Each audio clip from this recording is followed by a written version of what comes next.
प्रधानमंत्री ने राजस्थान में दिल्ली मुंबई एक्सप्रेसवे के दिल्ली दौसा लालसोट खंड को राष्ट्र को किया समर्पित। पीएम ने 18,100 करोड़ रुपए से अधिक की सड़क परियोजनाओं की भी रखी आधारशिला।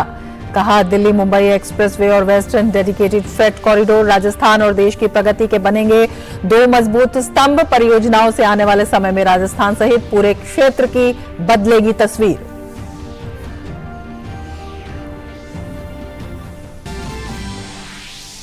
प्रधानमंत्री नरेंद्र मोदी ने राजस्थान के दौसा में एक विशाल जनसभा को किया संबोधित। पीएम ने कांग्रेस पर साधा निशाना।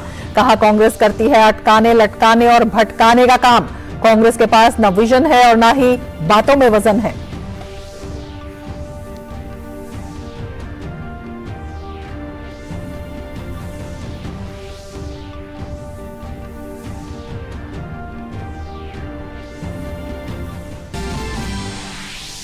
प्रधानमंत्री नरेंद्र मोदी ने दिल्ली के इंदिरा गांधी इंडोर स्टेडियम में महर्षि दयानंद सरस्वती की 200वीं जयंती के उपलक्ष्य में साल भर चलने वाले समारोह का किया उद्घाटन।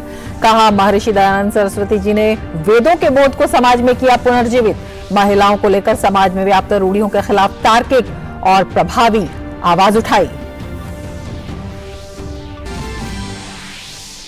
राष्ट्रपति द्रौपदी मुर्मू ने लखनऊ में वैश्विक निवेशक सम्मेलन के समापन सत्र को किया संबोधित। महिलाओं को आगे लाने और विकास में उनकी हिस्सेदारी बढ़ाने के उत्तर प्रदेश सरकार के प्रयासों की सराहना। कहा, देश का सबसे बड़े प्रदेश के साथ ही यूपी बड़ी अर्थव्यवस्था भी बने। केंद्रीय गृह मंत्री और भाजपा के वरिष्ठ नेता अमित शाह ने त्रिपुरा के चांदीपुर और चारीलाम में की विजय संकल्प रैली। कहा, भाजपा ने पिछले 5 सालों में त्रिपुरा में स्थापित की शांति। त्रिपुरा अब विकास की राह पर।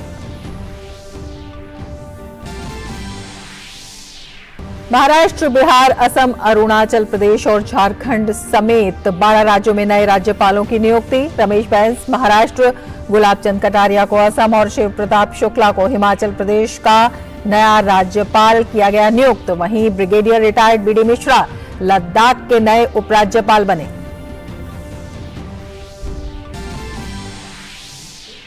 और भूकंप प्रभावितों के लिए जारी है भारत का ऑपरेशन दोस्त। भारतीय वायुसेना के C-17 ग्लोबमास्टर के जरिए राहत सामग्री की 7वीं खेप 23 टन से अधिक राहत सामग्री लेकर पहुंची तुर्की और सीरिया। तुर्की और सीरिया में मृतकों की संख्या 28,000 के पार। महिला T20 विश्व कप में आज भारतीय टीम पाकिस्तान के खिलाफ उतरेगी मैदान में। हरमनप्रीत कौर की अगुवाई में भारतीय टीम जीत के साथ करना चाहेगी अपने अभियान की शुरुआत।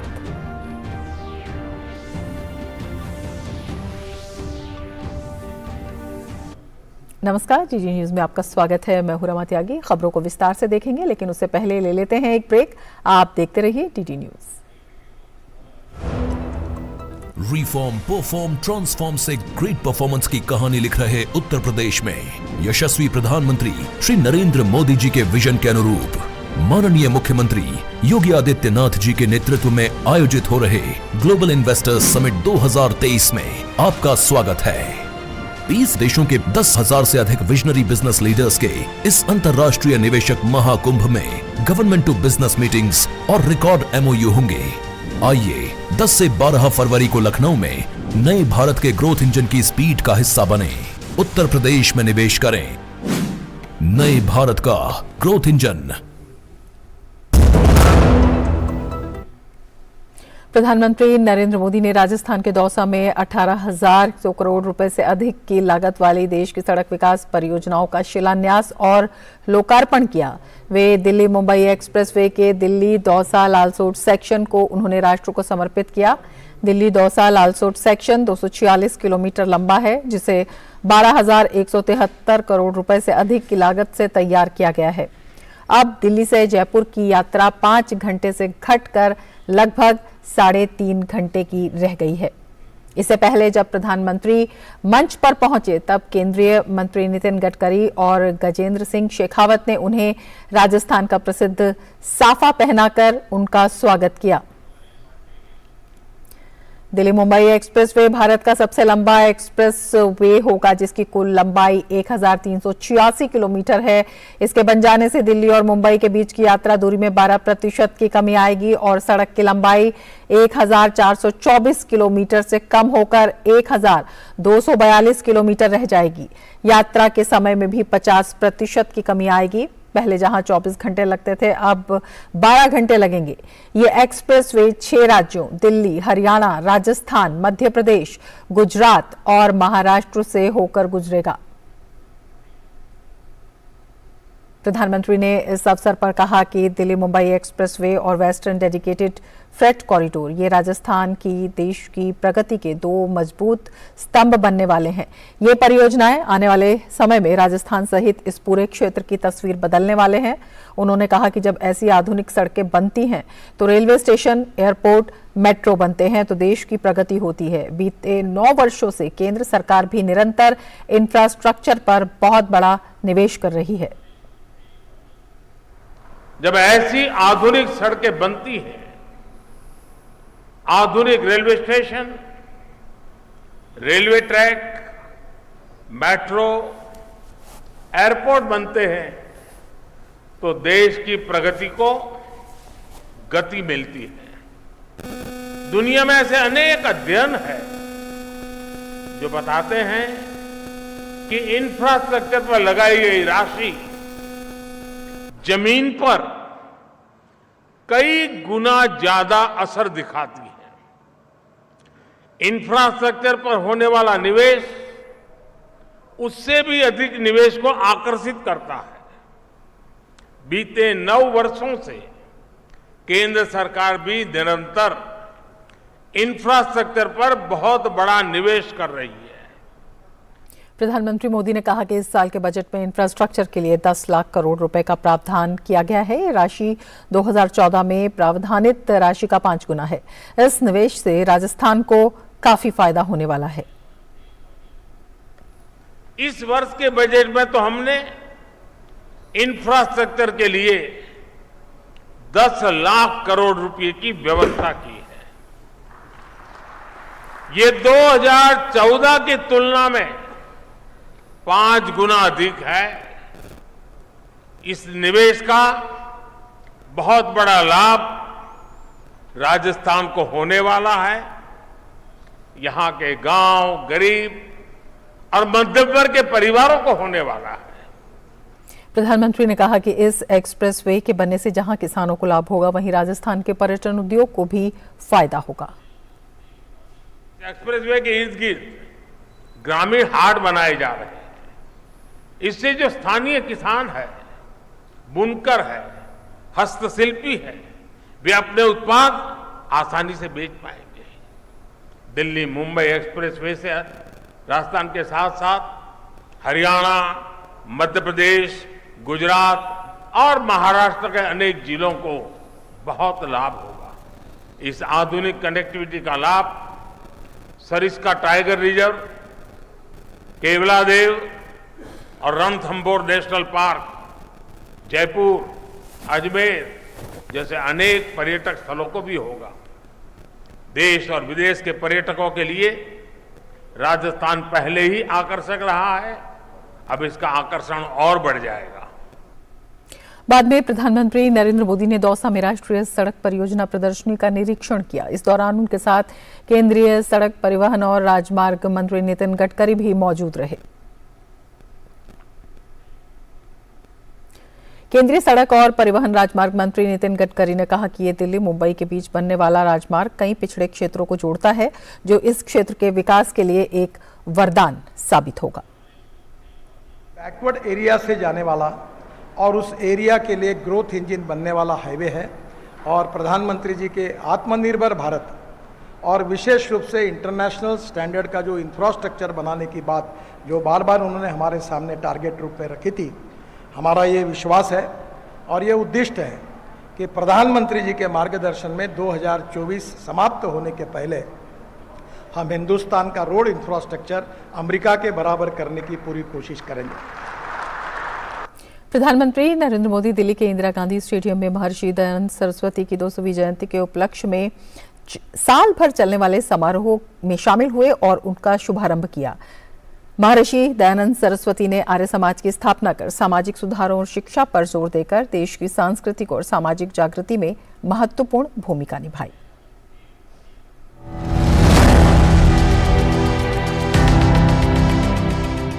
महर्षि दयानंद जी ने आगे आकर वेदों के बोध को समाज जीवन में पुनर्जीवित किया। उन्होंने समाज को दिशा दी। अपने तर्कों से ये सिद्ध किया कि खामी भारत के धर्म और परंपराओं में नहीं है, खामी है कि हम उनके वास्तविक स्वरूप को भूल गए हैं। वेदों की ओर लौटो का नारा देने वाले महर्षि दयानंद सरस्वती की 200वीं जयंती के उपलक्ष्य में साल भर चलने वाले समारोह का प्रधानमंत्री नरेंद्र मोदी ने शुभारंभ किया।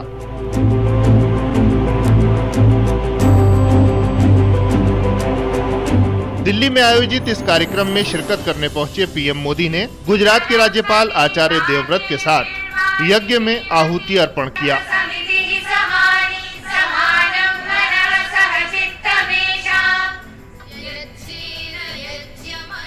शुभारंभ समारोह में गुरुकुल की 31 छात्राओं ने वैदिक मंत्रोच्चारण में हिस्सा लिया।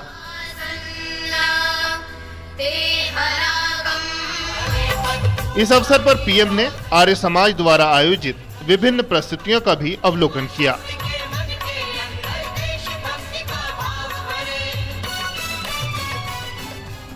पीएम मोदी ने शुभारंभ समारोह को संबोधित करते हुए कहा कि महर्षि दयानंद सरस्वती ने वेदों के बोध से लोगों को अवगत कराया और समाज को नई दिशा दी। महर्षि दयानंद सरस्वती ने सामाजिक भेदभाव और छुआछूत के खिलाफ अभियान चलाया।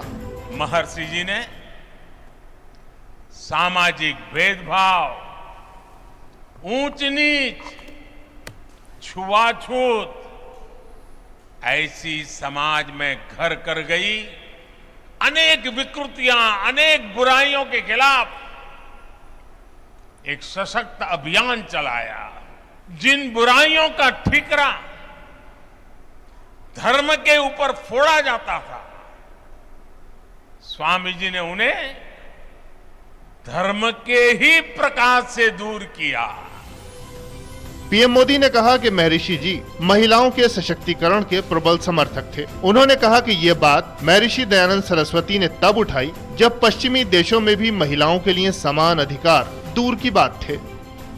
महर्षि जी ने महिलाओं के खिलाफ भेदभाव का खंडन किया, महिला शिक्षा का अभियान शुरू किया और ये बातें 150 पौने 200 साल पहले की है।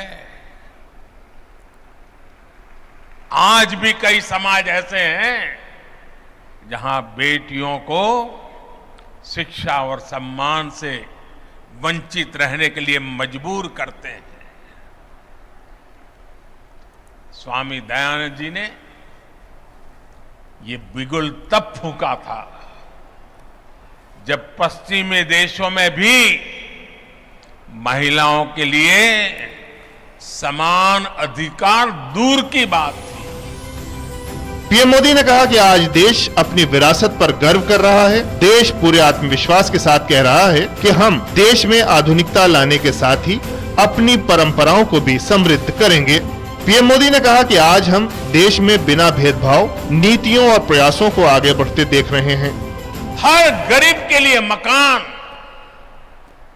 उसका सम्मान, हर व्यक्ति के लिए चिकित्सा, बेहतर सुविधा, सबके लिए पोषण, सबके लिए अवसर, सबका साथ, सबका विकास, सबका विश्वास और सबका प्रयास,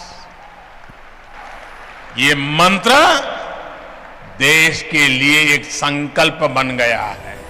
महर्षि दयानंद सरस्वती का जन्म गुजरात में हुआ था। उन्होंने सामाजिक असमानताओं का मुकाबला करने के लिए 1875 में आर्य समाज की स्थापना की थी। आर्य समाज ने सामाजिक सुधार और शिक्षा पर जोर देकर देश की सांस्कृतिक और सामाजिक जागृति में महत्वपूर्ण भूमिका निभाई है। जब समाज में धर्म को लेकर विभिन्न मतों में लोग विभाजित थे, उस समय महर्षि दयानंद सरस्वती ने कहा कि वेदों में ही जीवन की सत्यता है। शैलेंद्र मिश्र के साथ bureau report, DD news. Bulletin में फिलहाल लेते हैं एक ब्रेक। आप देखते रहिए डीडी न्यूज।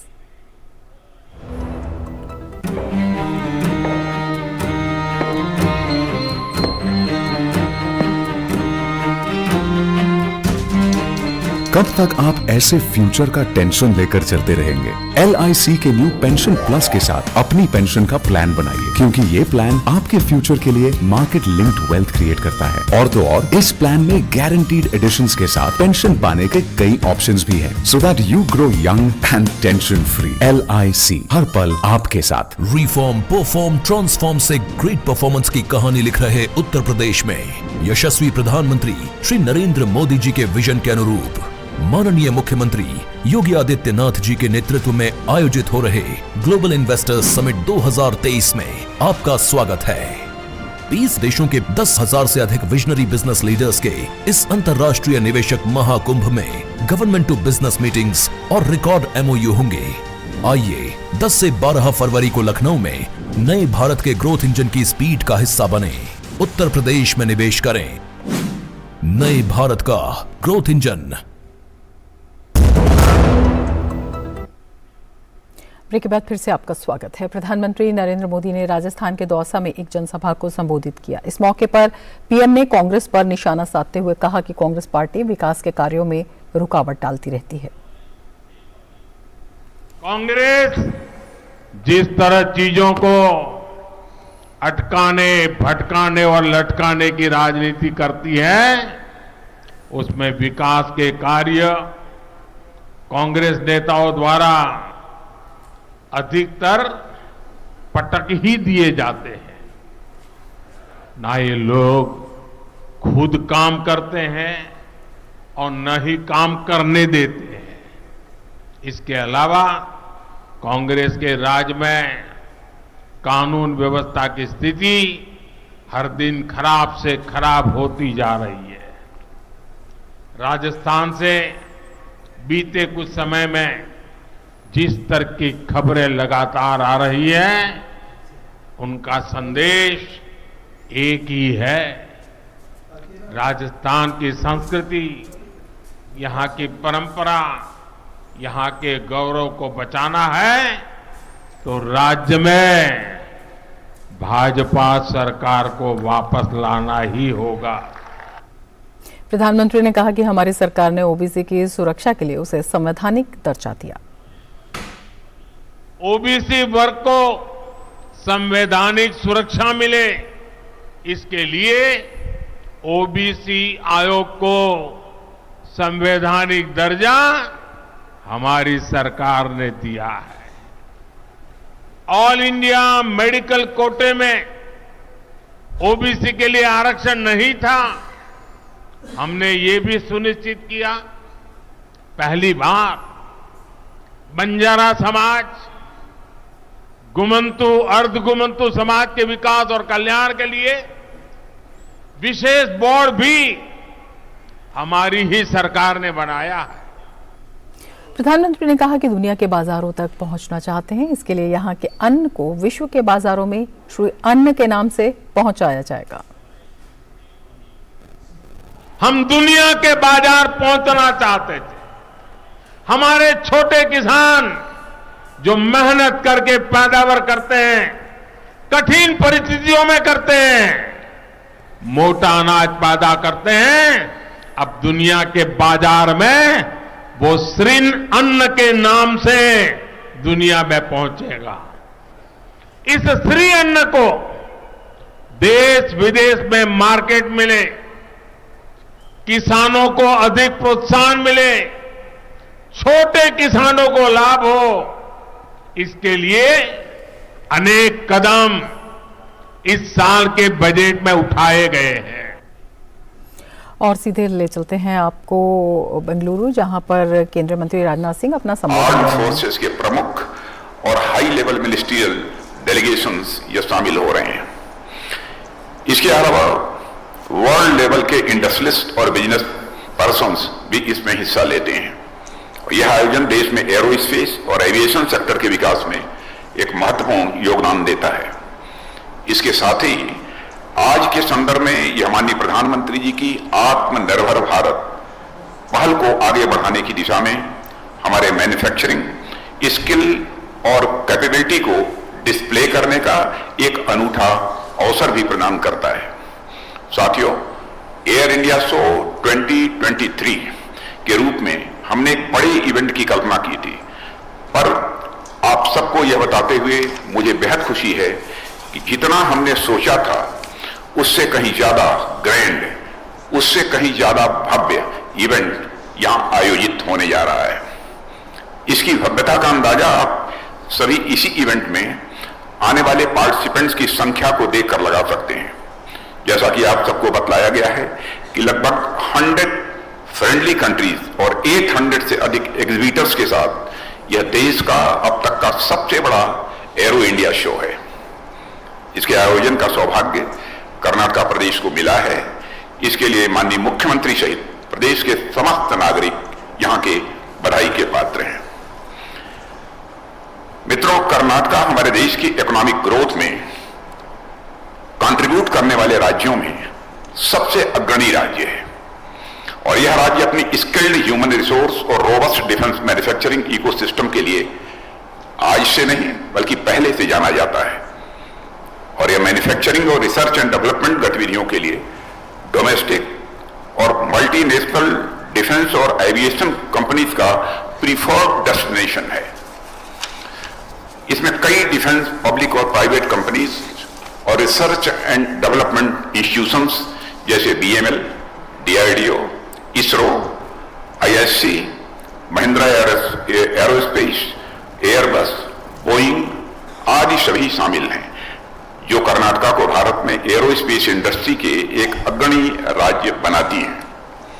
बेंगलुरु आज देश के आईटी और एरोस्पेस मैन्युफैक्चरिंग कैपिटल के रूप में हमारे सामने है। आने वाले समय में यह समस्त विश्व के डिफेंस एंड एरोस्पेस मैन्युफैक्चरिंग के केंद्र के रूप में हमारे सामने होगा, ऐसा मेरा विश्वास है। इस महोत्सव में फ्रेंडली कंट्रीज का इतनी बड़ी संख्या में पार्टिसिपेशन यह दिखाता है कि इन देशों के साथ हमारा संबंध केवल बायर और सेलर वाला ही हमारा यह संबंध नहीं है, बल्कि उनके साथ हमारे मन का और विचारों का भी रिश्ता है।